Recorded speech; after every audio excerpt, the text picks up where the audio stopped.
안녕하세요. 마음우체국입니다. 마음우체국은 여러분들이 보내주신 사연을 전문의가 답변을 해드립니다. 오늘은 엘림의 사연이 도착했습니다. 엘림은 프로 을질러라고 본인이 사연을 보내주셨어요. 갑질러의 반대죠. 을질러. 어떤 얘기인지 한번 들어볼게요.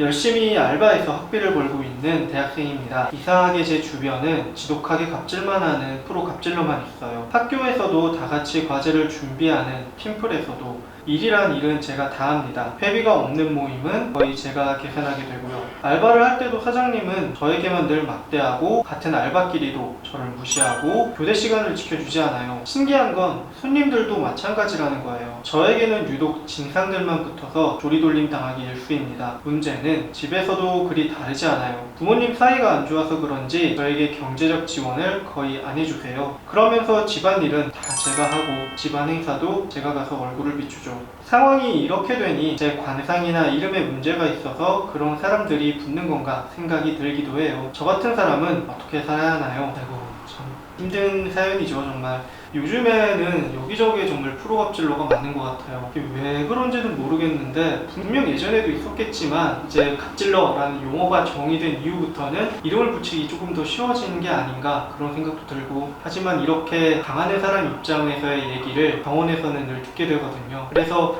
가끔은 그런 생각도 해요. 갑질하시는 분들이 병원에 와서 치료를 받으신다면 이렇게 당하는 분들 10명은 안 오시게 될 텐데 이런 생각을 합니다. 그래서 늘 얘기를 들어보면 갑질을 하시는 분들은 이렇게 을질할 만한 사람들을 기가 막히게 찾아요. 얘기를 안 해보고 그 분위기만으로 알죠. 그게 어떤 거냐면 조금 자신이 없는 듯한 느낌, 할 말을 못할 것 같은 느낌들을 기가 막히게 발견을 해서 그 사람에게 갑질을 하게 됩니다. 그런데 이렇게 자신감이 없거나 해야 할 말을 못하는 그런 분들은 또 나름의 특징들이 있어요. 조금 슬프긴 하지만 엘님께서도 잠깐 말씀을 해주셨어요. 집안에서 그렇게 을지를 당하는 훈련을 하셨기 때문에 사회에서도 비슷한 일들이 일어나는 거예요. 집안에서 예를 들어서 갑질하는 훈련이 된 사람은 밖에 나와서도 갑질을 하게 됩니다. 왜냐하면 그게 익숙하니까요. 하지만 집안에서 을지를 당하던 사람은 밖에 나와서 갑질을 잘 못하게 돼요. 사람은 누구나 익숙한 것을 하게 되는데 나는 늘 뭔가를 희생해야 되고 조금은 손해봐야 되고 그런 역할에 집에서 익숙하셨던 분들은 밖에서도 묘하게 그 포지션을 본인이 찾아가세요. 그리고 이 궁합이 딱 맞아 떨어지는 게 을지라는 분과 을지라는 분이 만났을 때입니다. 그래서 이런 것들을 변화를 시키시려면은 결국에는 본인이 본인을 정의하는 것들을 조금 바꾸셔야 돼요. 집 안에서 많이 당하셨잖아요. 그러니까 본인이 프로 을질러셨는데 그러면은 나도 모르게 나는 을질러야, 나는 늘 당하는 사람이야 하고 스스로를 정의하게 됩니다. 그런데 생각해보시면 이게 절대 아닐 거예요. 분명히 어려운 집안 환경 속에서 본인이 살아가기 위해서 최선을 다하셨을 겁니다. 그런데 어린 엘님께서는 그 나름의 최선을 다하는 게 본인을 희생하고 구부리는 모습이셨던 거죠.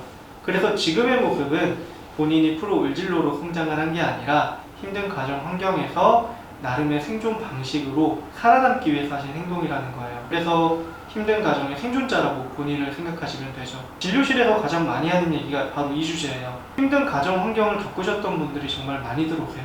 그런데 본인들이 그렇게 대우받을 수 없는 나쁜 무언가가 있다고 생각을 하시죠. 그런데 그게 아니거든요. 다 어려운 환경에서 본인이 살아남기 위해서 노력을 하셨던 거죠. 그래서 저는 그분들을 생존자라고 많이들 말씀드려요. 본인을 생존자라고 생각하시게 되면은 스스로에 대한 이미지가 굉장히 달라집니다. 내가 늘 당하는 사람, 희생하는 사람이 아니라 나는 생존을 위해서 이 정도를 희생할 수 있는 사람으로 변하게 돼요. 그렇기 때문에 본인 내부에 있는 강인함들이 느껴지죠. 사실 그런 힘든 과정들을 경험하셨고 겪으면서 지금 살아있다는 건 그것들을 견디실 수 있다는 의미이기도 하잖아요. 그래서 일단 본인에 대한 정의를 나는 힘든 상황에서 생존을 한 사람이다 라고 바꿔주셔야 됩니다. 이렇게 기본적인 개념, 본인에 대한 개념을 바뀐 다음에 이제 연습이 필요해요.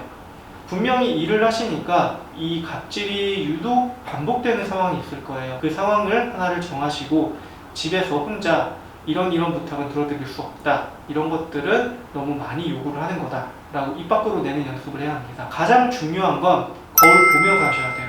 처음 내가 안 해본 것을 하게 되면은 그 표정이나 분위기가 굉장히 어색합니다. 사실 내가 이걸 차단을 하기 위해서는 상대방이 얘가 정말 이거는 차단하는구나 라는 느낌을 받아야 되는데, 내가 말은 이러시면 안 됩니다 하지만 표정이 막 이렇게 비굴하게 된다면, 내가 표정이 너무 약하게 된다면 이거는 상대방이 오히려 우습게 볼 수 있는 여지가 있어요. 그래서 집에서 연습을 하실 때 이런 부탁은 들어드릴 수 없습니다 라고 거울 속에서 자신이 당당한 모습을 보일 때까지 연습을 하셔야 돼요. 그래서 오늘은 두 가지 중요한 점을 말씀을 드렸어요. 하나는 자신에 대한 내가 어떤 사람이다 라는 믿음을 나는 생존자다 라고 생각을 하셔야 되고, 이 연습은 그 각각 상황에 맞게 거울을 보면서 당당하게 거절하는 연습을 하셔야 합니다. 이 두 개가 균형을 이룰수록, 그리고 실생활에서 이 역할들이 잘 먹힐수록 본인에 대한 포지션이 달라질 거예요.